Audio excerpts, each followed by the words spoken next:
Salut à toutes et à tous, c'est Seawed. Aujourd'hui on se retrouve enfin pour l'ouverture du One Piece Card Game, à savoir le ST01 Starter Deck Straw Hat Crew. Les decks sont giga grands, je peux pas vous mentir, la boîte, regardez ça. En termes de, donc la base de ma main est là, c'est plus grand que ma main.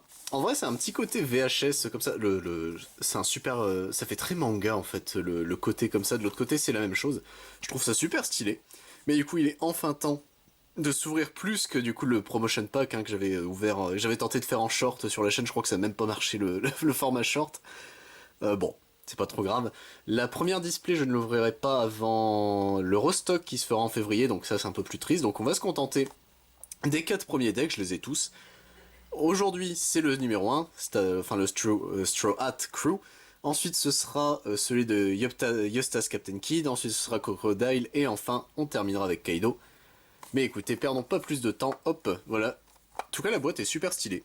C'est le moins qu'on puisse dire, du coup, ready to play. Donc, prêt à jouer un deck de 50 cartes. Le leader, 10 cartes donne et un play sheet, ça, bon, ça ne change pas. Voici la liste des cartes. Donc, on a le leader en x1. On a on a tous les persos de ce que j'ai vu en x4, sauf Brook et les SR. Ouais, c'est ça, les SR sont en x2.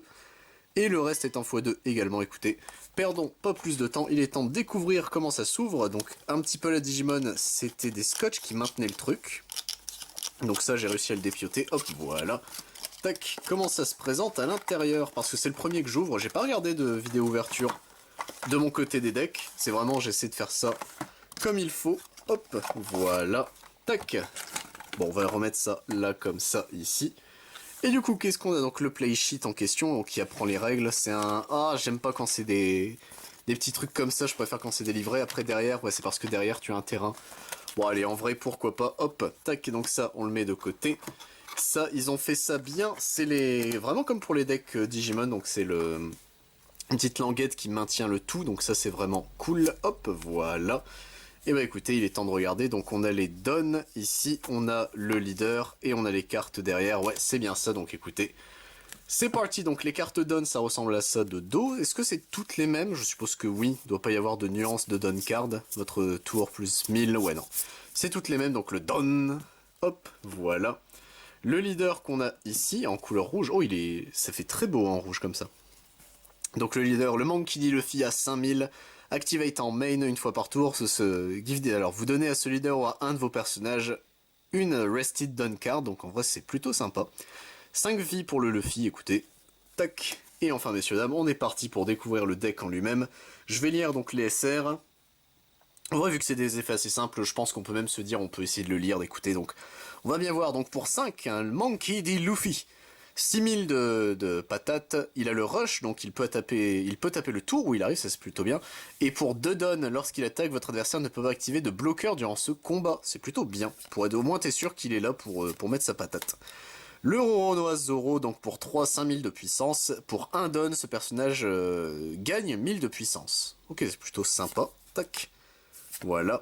Ensuite, nous avons un Usopp pour 2000 de patates. Pour 2 donnes, enfin, ouais si c'est ça, 2 donnes, lorsqu'il attaque, votre adversaire ne peut pas activer de bloqueur avec une puissance de 5000 ou moins pour ce combat. Et il a un trigger, on peut jouer cette carte. Oh c'est bien, il a un trigger du coup qui se fait dans la vie. Techniquement, du coup on est d'accord, ouais, dans la vie c'est normalement tu prends... Non, c'est dans One Piece tu places la vie, je ne sais plus. Mais ok, c'est plutôt sympa, le petit Usopp qu'on a en x4 du coup. Hop, voilà. Ici nous avons un Karou, ok, la frame de l'animé qui est très précise, mais écoutez, un tour 1, comme ça se prend. Pourquoi pas, hop, qu'on a en x4, voilà. Un Sanji ici pour 2, 4000 de patates, pour 2 donnes il gagne le rush, donc il peut taper le tour où il arrive. C'est plutôt sympa, donc le deck Luffy est très aggro je trouve. Enfin ça a l'air d'être de l'aggro, c'est bien, ça correspond bien. Pour 3, 5000 de puissance, un Jinbei. Pour 1 donne, lorsque vous attaquez, votre leader ou un de vos personnages autres que cette carte gagne plus 1000 de power pour tout le tour. C'est plutôt sympa. Le Jinbei avait été reveal, il me semble. C'était un des spoilers de One Piece Card Game. Pour 1, une puissance de 1000, c'est un Tony Chopper avec le bloqueur du coup, donc il permet de bloquer tout simplement, d'empêcher une attaque de venir vous fracasser. C'est plutôt bien. C'est une bonne carte. Pour un bloqueur, ça se prend. Pour ensuite 1 et 1000 de puissance, c'est une Nami Activate en main, donc vous pouvez activer en main une fois par tour. Vous donnez un Rested Done card to your leader. Ah, vous pouvez donner un Rested Done à votre leader ou à un de vos personnages. Oh, c'est bien. Pour le coup, c'est vraiment bien. Hop, tac, voilà. Nous avons ensuite une Nico Robin pour 3, c'est une 5000 de puissance, pas d'effet, mais elle est stylée la Robin comme ça. Hop, tac, donc 1, 2, 3 et 4. On a une Vivi ici, Nefertari Vivi pour 2, c'est une 4000 sans puissance, mais elle est très belle, c'est le frame du manga. Donc il y a aussi le manga qui est pris en compte pour les artworks, c'est plutôt sympa. Hop, voilà. Un Frankie ici qui fait le Frankie Beam, ok, pour 4, une 6000, ça se prend. C'est bon, c'est un peu cher pour seulement 6000, mais après il faut voir la puissance des cartes à chaque fois. Pour 2, une 3000 avec un Brook ici, donc en jeu. Vous pouvez donner 2 Rested Dawn à votre leader ou à un de vos personnages. Oh, c'est bien. Pour le coup, c'est vraiment bien. Tac. Voilà. Et ici, nous avons du coup un Guard Point. Donc pour 1, c'est un contre... c'est juste un contre, ok. Votre leader... your leader... gagne 3000 de puissance. Ok, et ça un trigger. Donc votre leader ou un de vos personnages gagne plus 1000 de pouvoir pour le temps de ce tour. C'est sympa en vrai. C'est même une très bonne carte. On a ensuite un Gum Gum Gemmed Pistolet ici, donc pour 4, donc main, vous mettez un KO, enfin vous mettez KO un des personnages avec 6000 ou moins de puissance de chez l'adversaire, c'est bien. Et en trigger, on peut faire le main effect, donc ça c'est très Digimon hein, dans l'idée de trigger le main effect, mais c'est plutôt bien pour le coup ce truc là. Alors, Diable Jambe ici pour 1, donc le Diable Jambe. En main, vous pouvez sélectionner un Straw Out Crew, donc un chapeau de paille, leader ou personnage. Votre adversaire ne peut activer de bloqueur si ce leader ou ce personnage attaque ce tour, c'est plutôt bien. En trigger, vous pouvez mettre KO un personnage bloqueur de l'adversaire qui coûte 3 ou moins. Ah oui, c'est très très bien cette carte pour le coup, d'accord.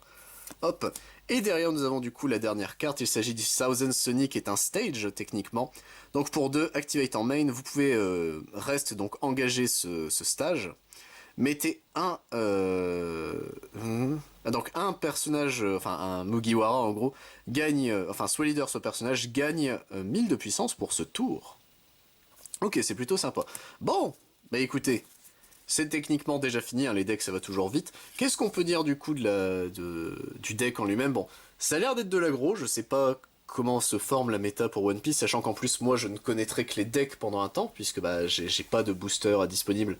J'ai pas de display, donc ça, moi, je découvrirai un peu plus tard, je vais pas vous mentir. Désolé hein, que ça prenne autant de temps. Faudrait que je fasse, pour la blague, un free-for-all avec les 4, voir qui des 4 decks a le plus de chances de gagner. C'est bon, mis à part ça, en tout cas pour un début, proposer 4 decks différents, 4 couleurs de decks techniquement différents, c'est très bien pour un début dans un TCG. Le fait que tout soit quasiment en x4, en gros, t'aurais juste besoin dans l'idée d'acheter le deck en x2. Bon, ça fait un peu chier, mais... en gros, tu achètes en x1, tu récupères l'unité après, c'est le plus simple, on va pas se mentir. La proposition du deck, c'est simple, t'as vraiment tout pour jouer, c'est du straightforward avec le play sheet ici. Non, en vrai, Bandai a bien géré le début pour One Piece Card Game. C'est vraiment, j'espère que le jeu plaira aux gens. Et en tout cas, moi, je vais le collectionner, ça c'est sûr. Y jouer dès que je peux, de temps en temps, je pense que je ferai quelques games. Même si ce sera pas mon jeu principal. Voilà, en tout cas, si vous aimez les decks rush, aggro, célérité rouge, les bons célérité aggro à la Magic, je pense le deck Mugiwara a l'air vraiment super sympa. Sur ce, messieurs, dames, je vous retrouve évidemment pour d'autres vidéos One Piece Card Game, sachant qu'il y a les 3 autres decks qui nous restent à ouvrir sur la chaîne.